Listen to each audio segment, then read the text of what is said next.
fun.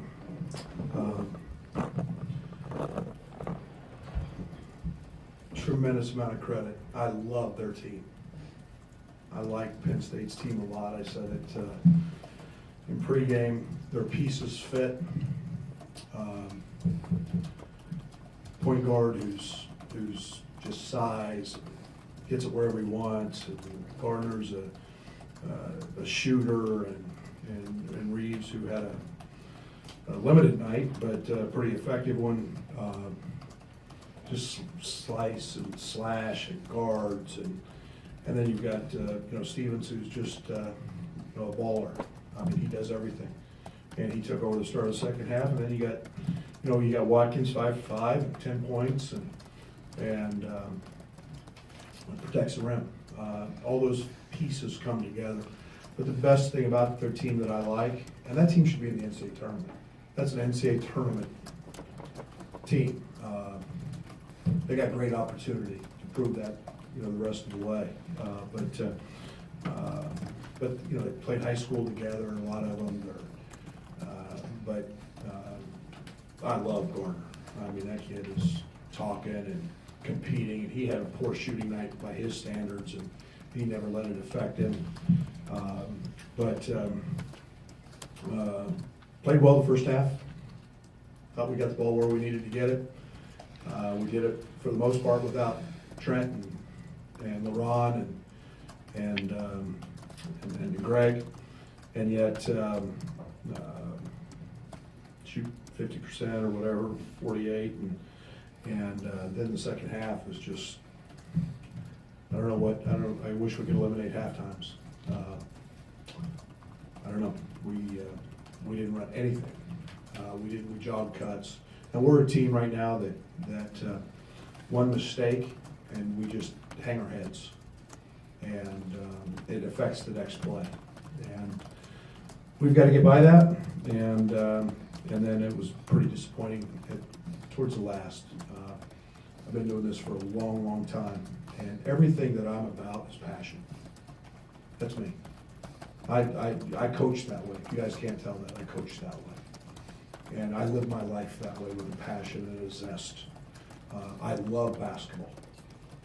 And I want each and every one of those kids to be successful and to go to the NCAA tournament.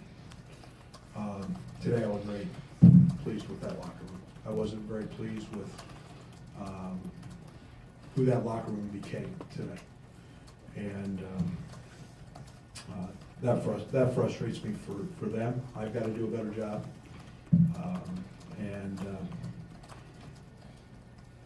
We got to identify who we are. That's it. It's a good basketball team we lost to, but still, not what I liked. Not what I liked. And I can't be the only one. It's amazing. They're sitting on the free throw line in an 18, 17, 16-point game, and they're still talking about matchups and who they've got, blah, blah, blah. And they're almost fighting about who's going to guard Trent. And that's competing. That's competing. Quiet teams lose. I've said it since the day I got the job. Quiet teams lose.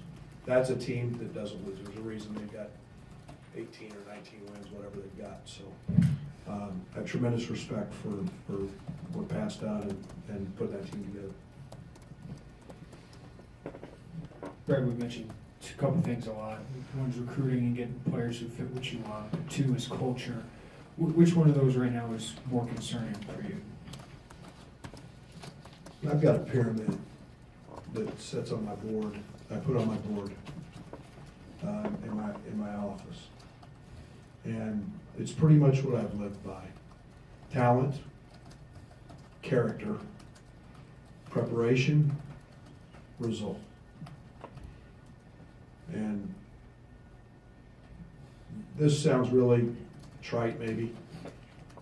I've never worried one game about winning and losing. I don't worry about winning and losing at all. Because I know if the other stuff is in place and the process is right, more often than not, winning and losing will take care of itself. So, talent's the biggest part of it. We're at the high major level. There's pros. Penn State's got them. We've got pros. And everybody else in this league has pros. Everybody in the Big 12 has pros. Most teams in the SEC have pros. Most teams in the ACC have pros. And yet, character is a huge part of what we're trying to do. And not doing what we did today bothersome. Bothersome. I was never the most talented team at Stephen F., even in my own league. I wasn't. But we were the best teammates we could be, and we fought the hardest, and we competed the hardest, and we tried the hardest. I mean, go look at my West Virginia game in the NCAA tournament. I didn't put anybody on the court over 6'4". Against their guys. They got pros. Yet it's what I live by. It's the process. The process has to win out, and the culture has to win. And yeah, you have to have good players. Absolutely, you've got to have good players because everybody else has it. And that's we're young. We're young. We're going to develop. We're going to get guys that doing what they do. And I tell everybody this all the time. As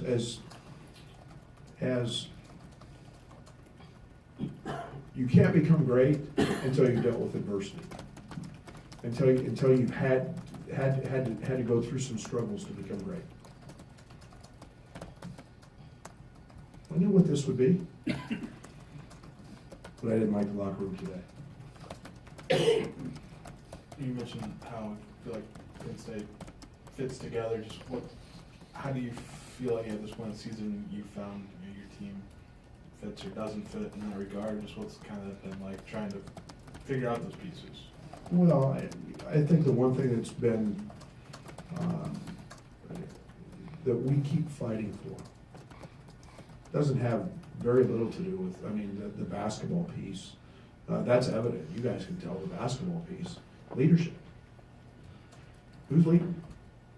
If a coach has to lead, then that's not going to be a great team. It's not.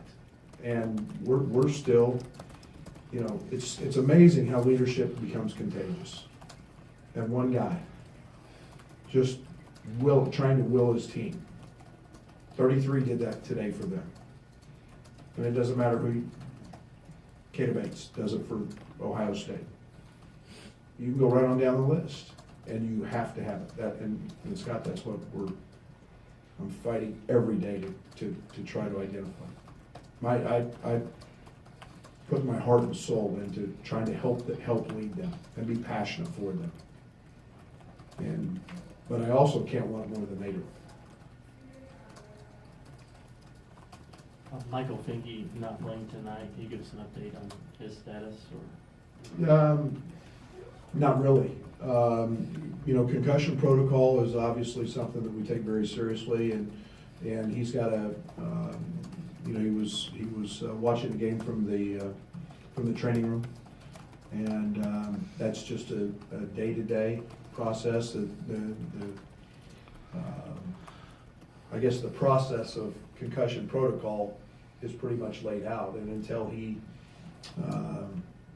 is seen on Monday, you know, we won't know any different. But I know there's a process with that as well. So I would think day to day, and then we'll see from there. But we miss Mike. Mike's our voice. would you say with Mike? Would you say the offense maybe got a little out of sync, maybe with the spacing, just used to having that stretch 4, stretch 5 on the wings? Ben said you have 2 guys in the paint now. Yeah, I think there's, you know, and I think that's part of it. I think the second thing is they did a really good job. They put a lot of size and a lot of physicality on Trent. I watched them guard Cowan and bother him a lot at Maryland. And you're putting Reeves on him, who's 6'5", 6'6", and tall and lanky and long, and then they did a very good job of keeping him funneled into Watkins. They didn't let him get back to the middle of the court, and Trent rushed a few things, but yeah, spacing. The game's about spacing. I mean, I just watched Cleveland before the game, and now all those guys, they just run. They play fast and they space because they can shoot the basketball. That's what the game is today. Creating space. LeBron had an unbelievable 18 today. Because every time I turn around, there's so many people hovering around him in the paint, and we have to move the ball. We have to get the ball side to side. You can't just come down and run one pass or dribble entry and throw him the basketball because we don't move the defense.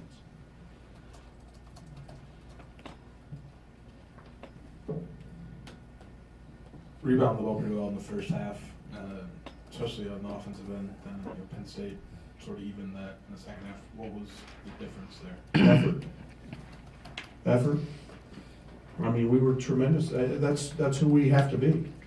You know, and again, I'm going to use the West Virginia game again. Hugs will probably be ticked, but we shot 32% in that game. And had a 20-point lead because we would go the offensive glass. When the ball doesn't go in, you better figure another way to score. And that's who this identity of this team has to be. Well, it shows our effort. To be very honest, guys, it shows our effort the second half. I don't worry about missed shots. I can't control it. I can't control that. What I should be able to control is the effort with which guys go to the glass. And we were good the first half. And Greg gets 3, LeBron gets 4. DeMonte impacted the game the first half on the glass, and then pretty much nothing else. Right back here in the back. What did you see or not see from your team after that 5-point swing at the end of the half? Maybe something you'd like to see? Was the demeanor down then, just with the swing there? Well, they were getting on their guys at half, and I told our guys, I mean, we heard every word from the coach's locker room.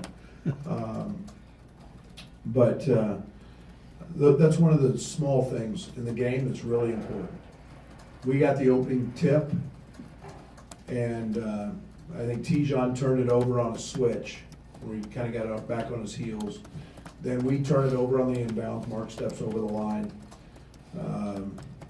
You know, if I had that to do all over again, I wouldn't have called the timeout. But it was the burn play, and we've got a last-second play that was a great opportunity to try to run, which was coming wide open. But now they score on the inbounds, and that's been a problem for us. And guarding baseline outs. And Wisconsin scored 10 points on it. I tried every game to be +6 on baseline outs. And then I think Kip got beat. And then they get the ball to start the second half. And that's one of those times you score and there's 2 consecutive possessions without the other team getting the ball. It's a little thing in basketball. And it's one thing we try to always do. That's why last-second timeouts are important. But still, all that being said, we were down 1. But that time frame was huge. They shot an air ball, kicked it out for a wide open 3. I mean, they missed it so bad that it's hard to even rebound. But that one didn't bother me as much as the turnovers and the inbounds.